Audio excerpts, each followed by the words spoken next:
सभी का। मैं आपके साथ ममता तिवारी। बुलेटिन की शुरुआत करते हैं बड़ी अपडेट के साथ। कोरोना के मामलों में बड़ा उछाल देखने को मिला है। कल से 18.9% नए केस मिले हैं। 24 घंटे में 2.82 लाख से अधिक केस आए हैं। 441 लोगों की मौत हुई है। ओमिक्रॉन से कुल मामलों की संख्या इस वक्त स्थितियां 8,900 के पार है। आज सुप्रीम कोर्ट की 3 बेंच नहीं बैठेंगी और सुप्रीम कोर्ट में कोरोना संक्रमित और जजों की संख्या 10 हुई है। कोर्ट कर्मचारियों का पॉजिटिविटी रेट 30% से भी अधिक हो चला है।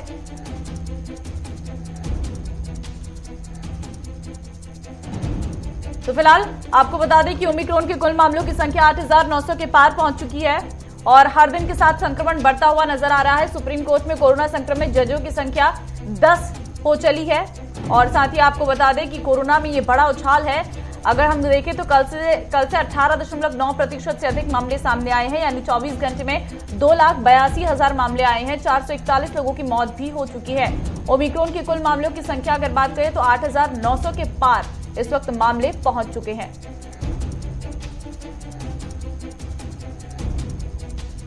तो कोरोना का बड़ा कहर देखने को मिल रहा है। केशव मोहन मिश्रा संवाददाता इस वक्त मेरे साथ जुड़ चुके हैं। केशव, अगर हम देखें तो बीते दिनों 3-4 दिन ऐसे रहे जब कोरोना के मामलों में गिरावट रही, लेकिन फिर एक बार आज मामलों में बढ़ोतरी। क्या वजह माने इसके पीछे? क्या बीते दिनों टेस्टिंग नहीं हुई थी या फिर बीते दिनों केस इस वजह से कम नहीं आए क्योंकि कर्फ्यू लगाए गए थे कई राज्यों में? जी बिल्कुल। जिस तरीके से आज के आंकड़ों की बात करें तो 2,82,000 आंकड़े हैं। 441 लोगों की मौत बीते 24 घंटे में हुई है। ऐसे में साफ जाहिर हो रहा है जहां संक्रमण की दर रुकने का नाम नहीं ले रही है, लगातार तमाम राज्यों में जो आंकड़े निकलकर सामने आ रहे हैं ममता, वो चौंकाने वाले हैं। लगातार सरकार की तरफ से तमाम पाबंदियां लगाई गई हैं। केंद्र सरकार भी लोगों से अपील कर रही है। वैक्सीनेशन को लेकर बड़े बड़े अभियान चल रहे हैं, लेकिन जो आंकड़े इस वक्त निकलकर सामने आ रहे हैं 2,82,000 के आंकड़े हैं। पहली लहर की बात करें, दूसरी लहर की बात करें, इतने आंकड़े नहीं थे। एक वजह यह भी है कि सैंपलिंग तब हमारे पास संसाधन नहीं थे, आज हमारे पास संसाधन है। पहली दूसरी लहर में टेस्टिंग कम होती थी, RT-PCR टेस्टिंग कम होती थी, अब ज्यादा टेस्टिंग हो रही है। अच्छी खबर यह है कि पॉजिटिविटी रेट जो है वो कम निकलकर सामने आ रहा है। वहीं अगर बात हम राष्ट्रीय राजधानी दिल्ली की करें तो इस वक्त वहां पर जो आंकड़ों की संख्या है वो बड़ी कम है, क्योंकि वहां पर 50% कम आंकड़े हो गए। क्योंकि अगर वहां 20,000 आंकड़े निकलते थे, अब 10,000 आंकड़े निकलकर सामने आ रहे हैं। ऐसे में सरकार की तरफ से तमाम पाबंदियां और लगाई जरूर जा रही है, लेकिन हाल फिलहाल में अभी आंकड़ों की अगर हम बात करें तो पूरे देश भर में सहूलियत नहीं है, लेकिन कुछ राज्यों में आंकड़े जरूर कम आए हैं। लेकिन केशव, अगर बात हम टेस्टिंग की करें, क्योंकि कुछ गाइडलाइंस में भी बदलाव किया गया है, तो क्या टेस्टिंग की प्रक्रिया उस लेवल तक चल रही है? और अगर ये संक्रमण बढ़ रहा है तो फिर हम क्या माने, पीक जो था वो आ गया? देखिए बिल्कुल, अगर हम बात करें तो इस वक्त तीसरी लहर का ये पीक पॉइंट चल रहा है। विशेषज्ञों का भी कहना है कि फरवरी स्टार्टिंग तक, अगर हम बात करें तो 10 फरवरी तक पीक पॉइंट चलेगा। बड़े आंकड़े निकलकर सामने आएंगे, क्योंकि जब तीसरी लहर से पहले ही विशेषज्ञों ने बता दिया था कि एक दिन में संभावना है कि 5 लाख आंकड़े सामने आने की संभावना है। और यही स्थिति बनी हुई, क्योंकि कल की बात करें तो 2.5 लाख आंकड़े थे, आज 2,80,000 आंकड़े निकल चुके हैं। तो निश्चित तौर पर अब कोरोना का पीक पॉइंट है। ऐसे में लोगों को बहुत सावधान रहने की जरूरत है। सरकार की तरफ से जो तमाम गाइडलाइंस दी गई है उनका पालन करने की भी जरूरत है, और सरकार भी संवेदनशील होकर इन तमाम गाइडलाइंस का पालन करा पाएगी। क्योंकि सरकार के सामने भी चुनौती है। लोग मार्केट में जाते हैं, सोशल डिस्टेंसिंग नहीं रखते हैं। मेट्रो की बात करें या तमाम जो परिवहन चल रहे हैं सरकार की तरफ से, वहां भी सोशल डिस्टेंसिंग नहीं मिलती है। मास्क को लेकर सरकार लोगों को वार्न कर रही है, लेकिन लोग जागरूक नहीं हो रहे हैं। जरूरी यह है कि सरकार की तमाम जो पाबंदियों का लोग संवेदनशील होकर पालन करें, शायद तभी यह संक्रमण रुक पाएगा। और इस वक्त जो पीक पॉइंट चल रहा है, ऐसे में लोगों को बहुत सतर्क और सावधान रहने की आवश्यकता है, क्योंकि कोरोना किसी को भी अपने दंश में ले सकता है। जिन राज्यों में आंकड़े जो निकलकर सामने आ रहे हैं वो बहुत चौंका रहे हैं इस वक्त ममता। चलिए केशव, तमाम जानकारी देने के लिए फिलहाल आपका बहुत धन्यवाद। तो कोरोना के मामलों में बड़ा उछाल है और ऐसे में बढ़ते ये केसेस चिंताजनक जरूर है। देश भर में ओमिक्रॉन के मामलों में भी इजाफा देखने को मिल रहा है, वहां पर भी स्थितियां लगातार खराब हो रही हैं और देश भर में ओमिक्रॉन के बढ़ते मामलों में जो इजाफा हो रहा है, हालांकि ओमिक्रॉन बाकी वेरिएंट्स के मुकाबले अधिक खतरनाक नहीं है, लेकिन विशेषज्ञों की ओर से इसको लेकर लगातार चेतावनी दी जा रही है। अब विशेषज्ञों का कहना है कि ओमिक्रॉन मरीजों में पुनः संक्रमण के खिलाफ पूर्ण प्रतिरक्षा नहीं होगी, इसलिए हमें अपने परीक्षण रणनीति और प्रबंधक को बदलने की जरूरत है। Infected with Delta and are now coming back with Omicron once again. I also think that people who get Omicron will not have complete immunity against reinfections from future variants. Every time you do get infected, though, whether that's Delta, whether that's Alpha, Beta, Omicron, any variant, you build up some immunity, meaning it does give you better chance to fight with the virus in the future. So I think instead of trying to look at the minutia of each variant, what we should know is avoid infection at best if you can. But if you have gotten infection, clearly your body is not as naive and your immune system is likely to fight it better the second time. We are seeing more children in this phase of the pandemic, but that's not because the virus is more lethal for children. That's because overall infections are much higher. If the limited number of people are who are infected with Omicron variant are asymptomatic, and you get to know about them, you can always, with a correction factor, figure out what is the total number of infected people. So it is not a must to do a head count in terms of testing every day. But the state should not lower down the testing, the performance in terms of the number of tests done amongst the symptomatic. Because the moment we know what is the situation in terms of those who are symptomatic, and they get tested, and they're positive for SARS-CoV-2, and how are they doing in terms of clinically, that's very important. Because that will be reassuring if you can see that most of the infected people are becoming all right at home and they need not to rush to the hospital. And so the healthcare burden would also be less. So that's why the center has appealed to the states to ensure that sufficient number of tests are happening. But that does not mean test anybody and everything. So the recent testing guideline clearly says that the asymptomatic contacts of symptomatic individuals need not get tested. चलिए सीधे लखनऊ लिए चलते हैं। अखिलेश चौधरी इस वक्त press वार्ता कर रही हैं, क्या कुछ उनकी तरफ से कहा जा रहा है? अपर्णा यादव को भी बधाई देते हुए नजर आ रहे हैं, जिसको समाधि पेंशन से जोड़ा न गया हो। इसी तरह मुझे याद है कभी कभी मैं जब टीवी में देखता था कि कोई खबर ऐसी है जहां पर गरीब परिवार के साथ संकट या परेशानी में है, तो उनको समाजवादी पेंशन से जोड़ करके उन परिवारों की मदद की जाती थी। इसी तरह बनारस में मुझे याद है मुसहर बिरादरी के लोगों की खबर मैंने टीवी पर सुनी थी, और उसको जब मैंने देखा तो जिस जर्नलिस्ट ने वो खबर बनाई थी उस जर्नलिस्ट से मैंने बात की। उसने कहा कि मैंने तो कम दिखाया है, लेकिन इससे ज्यादा हालत खराब है मुसहर बिरादरी के लोगों की।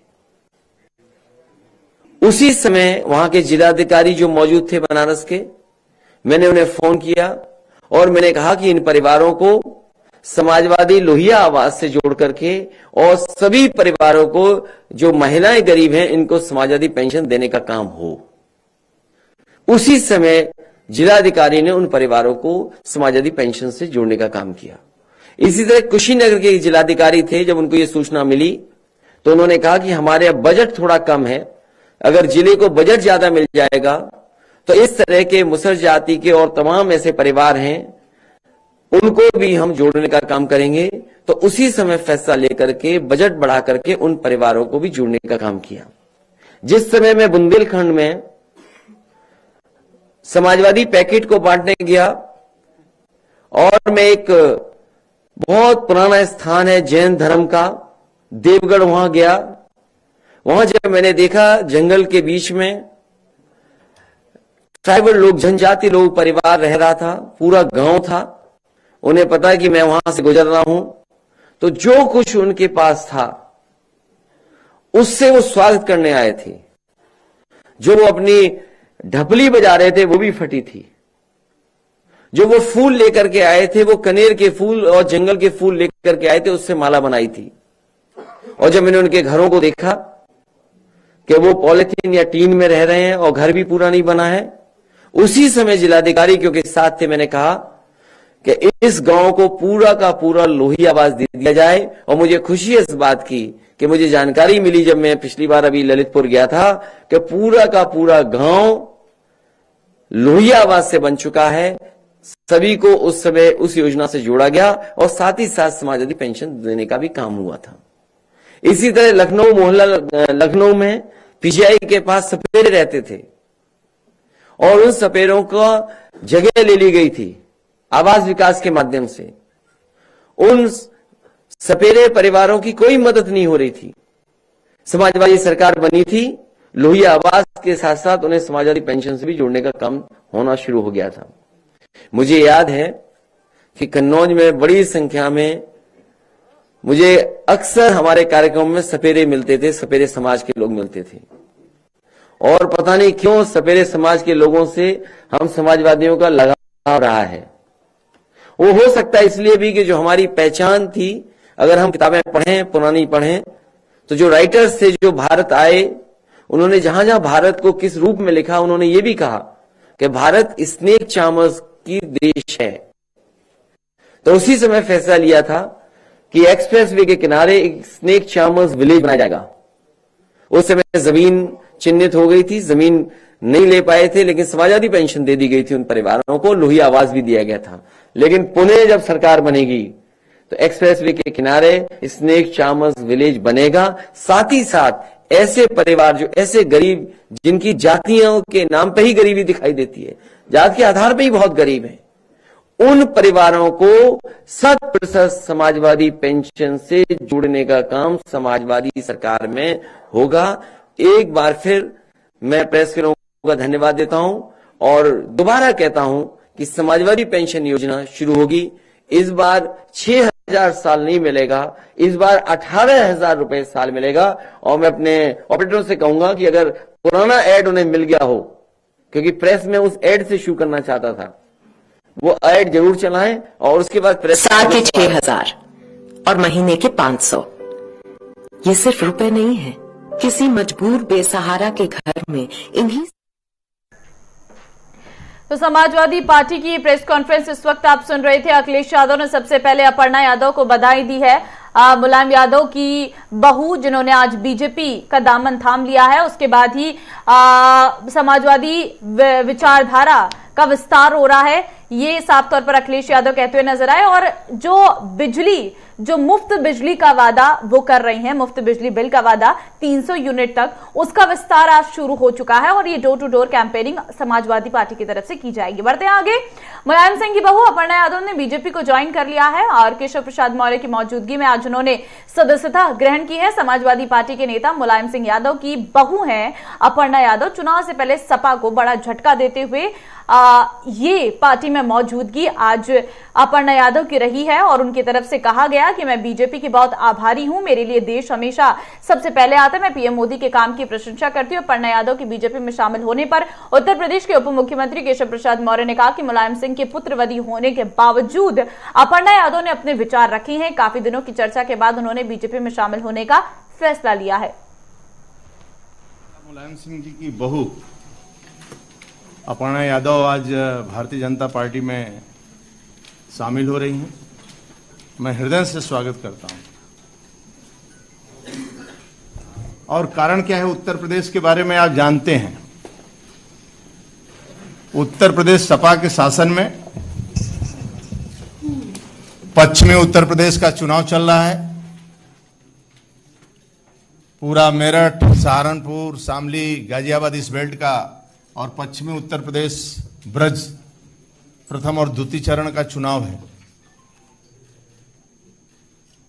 और सपा के शासन में गुंडागर्दी और गुंडागर्दी को इतना महत्व दिया जाता है कि पश्चिमी उत्तर प्रदेश में कोई बेटी या कोई बेटा या किसान सुरक्षित नहीं रहता है। 5 बजे वो अपना दरवाजा बंद कर लेता था। यदि कोई व्यक्ति किसी को छेड़ देता था, यदि पुलिस गिरफ्तारी कर लेती थी तो मियां जान का फोन आ जाता था। यानी सपा के शासन में अखिलेश यादव की नहीं चलती थी, केवल आजम खान की चलती थी और एक आतंक का माहौल था। अपर्णा को शुरू से लग रहा है कि केंद्र में आदरणीय मोदी जी, राज्य में योगी जी, एक अच्छा सुशासन है, कानून का राज है और ये राज रहना चाहिए। इससे प्रभावित होकर भारतीय जनता पार्टी में शामिल हुई हैं। मैं हृदय से स्वागत करता हूं। और भारतीय जनता पार्टी में 2 ही काम है, संगठन का विस्तार और कार्यकर्ता का निर्माण, कि आगे बढ़कर ठीक ढंग से नेतृत्व करे और पार्टी का विस्तार हो। मैं पुनः हृदय से स्वागत करता हूं अपर्णा जी का, और पार्टी में आने से पार्टी का कद बढ़ेगा और पार्टी का सम्मान बढ़ेगा। श्री मुलायम सिंह यादव जी की पुत्रवधू श्रीमती अपर्णा यादव जी भारतीय जनता पार्टी परिवार का हिस्सा बनी हैं। मैं सबसे पहले भारतीय जनता पार्टी परिवार में आपका स्वागत करता हूं। मुझे यह कहने में प्रसन्नता हो रही है कि निश्चित तौर से श्री मुलायम सिंह यादव जी की पुत्रवधू होने के बाद भी समय समय पर आपने जो अपना विचार आप सब मीडिया के मित्रों के माध्यम से रखा है, वह विचार सदैव से मुझे उनका भाजपाई लगता था कि वो भारतीय जनता पार्टी परिवार के लिए उपयुक्त एक मातृशक्ति के क्षेत्र में नेत्री हैं। बहुत दिनों से चर्चा के बाद आज उन्होंने यह फैसला लिया कि हम भारतीय जनता पार्टी परिवार का हिस्सा बनेंगे। माननीय प्रधानमंत्री श्री नरेंद्र मोदी जी के नेतृत्व में जो देश और प्रदेश का विकास हो रहा है, आदरणीय योगी आदित्यनाथ जी के नेतृत्व में जो हम लोगों ने उत्तर प्रदेश को विकास के एक नए कीर्तिमान की ओर ले जाने में सफलता अर्जित की है, यह सारे विषयों को ध्यान में रख करके शामिल होने वालों की एक बहुत बड़ी श्रृंखला है। उसी के क्रम में आज अपर्णा जी आई हैं। मैं उनका स्वागत करते हुए यह भी कहना चाहूंगा कि उत्तर प्रदेश के पूर्व मुख्यमंत्री और समाजवादी पार्टी के वर्तमान अध्यक्ष श्री अखिलेश यादव जी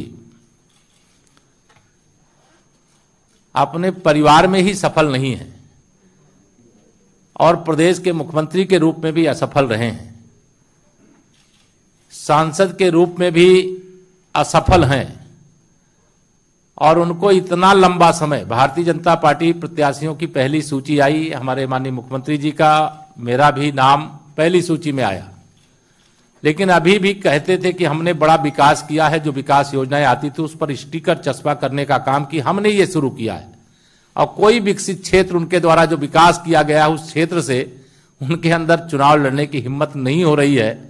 यह जान करके मुझे आश्चर्य हो रहा है, लेकिन इस समय मैं इस बात को न करके मैं अपर्णा जी का भाजपा परिवार में स्वागत करता हूं, और भाजपा परिवार में आकर के उनको बहुत मैं मानता हूं प्रसन्नता हुई होगी।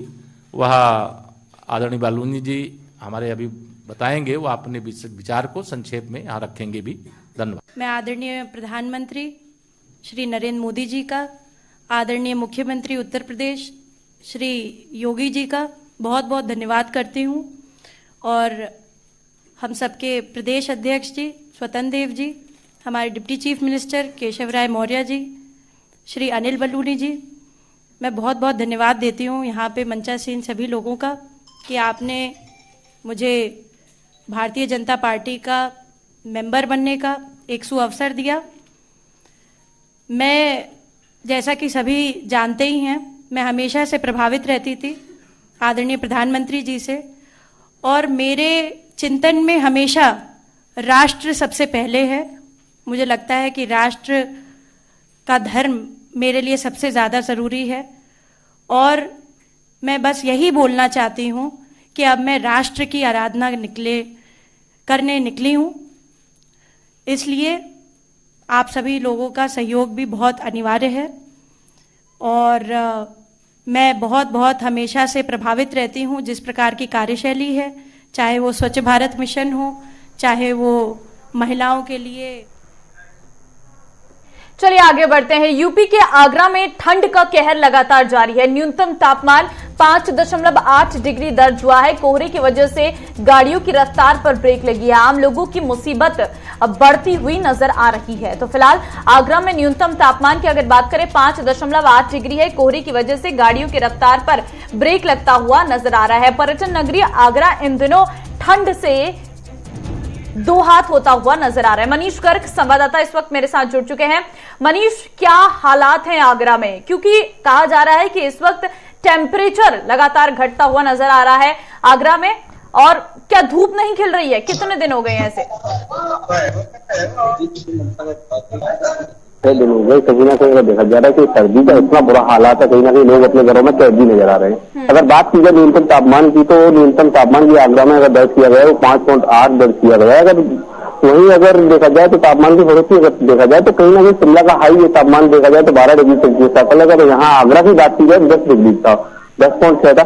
तो कहीं ना कहीं देखा जाए आगरा में लगातार सर्दी अगर देखा जाए तो देखते हुए देखो मैं अपने कैमरामैन से दिखाना चाहूंगा जिस तरीके से लोग अगर देखा जाए तो अगानों को तालाब का सहारा लेकर अपना जीवन व्यतीत कर रहे हैं। तो अगर देखा जाए तो कहीं ना कहीं जो सर्दी का तापमान है कहीं ना कहीं लगातार बढ़ता हुआ नजर आ रहा है। उसे देखते हुए लोग अपने घरों में कैद हैं। अगर बाजार की बात की जाए तो कहीं ना कहीं देखा जाए तो जो वही लोग बाजारों में आ रहे हैं जिन्हें से अपना कोई जरूरी सामान लेना हो, जरूरी काम हो, अन्यथा लोग घर से बाहर भी निकलने के लिए तैयार नहीं है। पर्यटन नगरी है मनीष आगरा, और पर्यटक बहुत संख्या में यहाँ पहुंचते हैं। ऐसे में एक तो कोरोना काल, दूसरा सर्दी का सितम। बिल्कुल बता दूं, एक तरफ कोविड की बात की है, कोविड में भी लगातार वही है कि घर रही है, जो भी सुरक्षित रही है, लेकिन एक तरफ अब वही है कोरोना की लहर टूटने का अगर देखा जाए तो लॉकडाउन तो गवर्नमेंट ने नहीं लगाया, लेकिन कहा जाए तो कहीं ना कहीं जो भी है सूर्यदेव अपना लॉकडाउन लगाते हुए नजर आ रहे हैं। अगर बात की जाए जब तक धूप नहीं निकलेगी, जब तक बाजार में लॉकडाउन जैसी स्थिति नजर आ रही है, कहीं ना कहीं देखा जाए 2 से 4-6 लोगों की ही बाजार में नजर आ रहे हैं, कहीं ना कहीं रोड से निकलते हुए नजर आ रहे हैं। लेकिन इसके अलावा देखा जाए जिस तरीके बाजारों की बात की है, बाजार में जहां हजारों की संख्या में भीड़ की तादाद नजर आती है, वहीं अगर देखा जाए तो 10 से 20 लोग नजर आ रहे हैं। चलिए मनीष, तमाम जानकारी देने के लिए फिलहाल आपका बहुत धन्यवाद। आगे बढ़ते हैं। सीएम योगी आदित्यनाथ का आज नोएडा दौरा रहने वाला है। आपको बता दें कोरोना को लेकर तैयारियों का वो जायजा लेंगे, और साथ ही जिम्स अस्पताल में तैयारियों का जायजा सीएम की तरफ से लिया जाएगा। दोपहर 3:15 पर प्रेस वार्ता सीएम योगी आदित्यनाथ करते हुए नजर आएंगे। 2 गांव का दौरा भी कर सकते हैं सीएम योगी। फिलहाल ये जानकारी सामने आ रही है कि कोरोना को लेकर तैयारियों का जायजा सीएम की तरफ से लिया जाएगा, और कुछ ही समय में वो नोएडा पहुंच जाएंगे। जिम्स अस्पताल में तैयारियों का जायजा वो लेंगे। दोपहर 3:15 पर प्रेस वार्ता भी सीएम योगी आदित्यनाथ करते हुए नजर आएंगे। तो मुख्यमंत्री इससे पहले गाजियाबाद में भी उन्होंने अस्पतालों का निरीक्षण किया, और अब वो नोएडा में भी अस्पतालों का निरीक्षण करने के लिए पहुंच रही हैं। हैदर अली संवाददाता इस वक्त मेरे साथ जुड़ चुके हैं। हैदर, क्या जानकारी मिल पा रही है? मुख्यमंत्री कितनी देर में पहुंचेंगे और क्या पहुंच चुके हैं? क्या अपडेट है?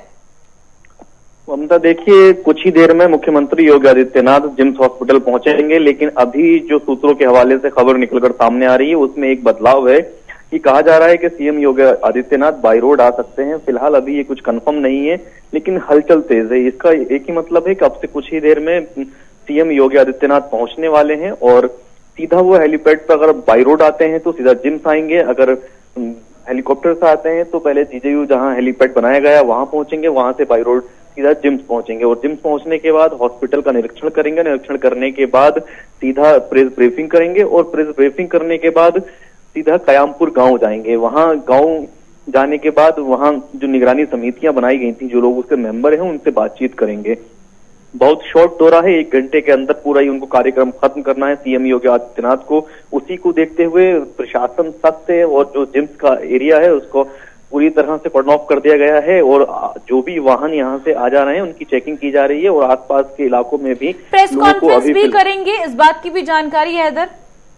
जी बिल्कुल। सबसे पहले यहाँ जिम्स का निरीक्षण करने के बाद सीधे प्रेस ब्रीफिंग करेंगे, और सीधा यहाँ 2:15 से प्रेस ब्रीफिंग शुरू होगी। ऐसा अभी टाइम मिला हुआ है। हालांकि कुछ देर अगर दौरा लेट हुआ, पहले 3 बजे टाइमिंग थी, लेकिन 2 बजे बताया गया था कि सीएम को पहुंचना है, और अब से कुछ ही देर में सीएम के यहाँ पहुंचने की खबर भी है। ममता, चलिए, तमाम जानकारी देने के लिए हैदर फिलहाल आपका बहुत धन्यवाद। तो मुख्यमंत्री कुछ ही समय में पहुंच जाएंगे नोएडा, और उनका कार्यक्रम आगे का प्रस्तावित रहेगा। फिलहाल इस बुलेटिन में आज के लिए बस इतना ही। बने रहिए हमारे साथ। नमस्कार।